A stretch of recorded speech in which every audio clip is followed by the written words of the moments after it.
पुणी आसीछि आपणଙ୍କ पाखकु गोटिए सुंदर नुआ कहानी नहीं।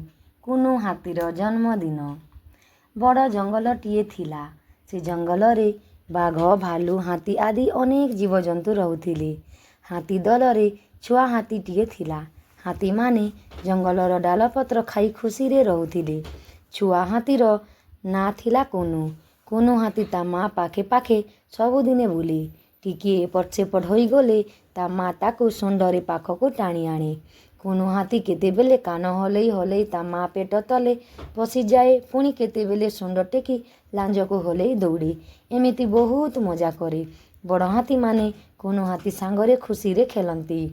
दिने माँ हाथी जंगलर सबु पशुपक्षी मानकू कहिला, काली कुनुर जन्मदिन, आमे समस्ते मिसी ता जन्मदिन पालिबा। माँ हाथीर कथा शुणी सभिंक मनकू पाइला। समस्ते फें शब्द करी सुंड उपरकू टेकी मुंड हलाइले। ता परदिन सकालु सकालु सबु हाथी कुनु हाथी को जंगल पाखरे थिबा नई को नहीं गाधोई देले। पानी रे गाधोई बारू कुनु हाथी खुशी होई गला।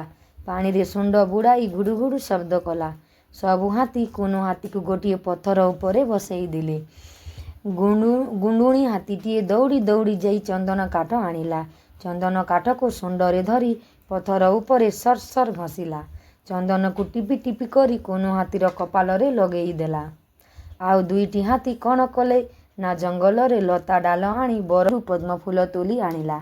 से फूल को कुनु हाथीर दुई कान रे खोसी देला। कुनु हाथीर कान रे पद्म फूल कान फूल परी देखागला। आउ गोटिए हाथी नसर पसर होई दौड़ी दौड़ी जाई बड़ पाचिला कदली काढ़ी नहीं आसिला। अन्य हाथी माने भी केते फलमूल आनी आसिले। समस्ते एकाठी होई जनक सुंडरे आउ जनक लांज, जनक सुंडरे आउ जनक लांज एमिति धरी धरी होई गोल होई ठिया हेले। जन्मदिन गीतटी गाइले।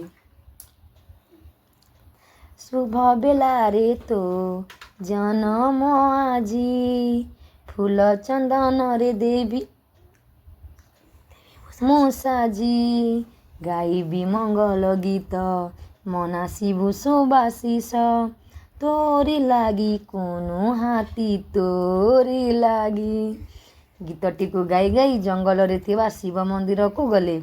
मंदिर रे माँ हाथी आठो मांडी मुंडिया मारिला। माँ हाथी को देखी कुनु हाथी मुंडिया मारिला। मंदिर रे थिबा घंटी को बड़ हाथी ठन ठन बजाइला। माँ हाथी शिवलिंग रे पानी ढालिला। कुनु हाथी शिवलिंग रे फूल चढ़ाइला।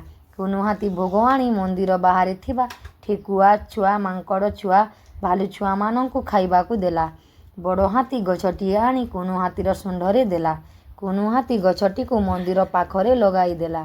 सुंडरे पानी आनी देला। तापरे मजा खुशी समस्ते पाचिला पाचिला फल खाई जंगल को फेरी गले।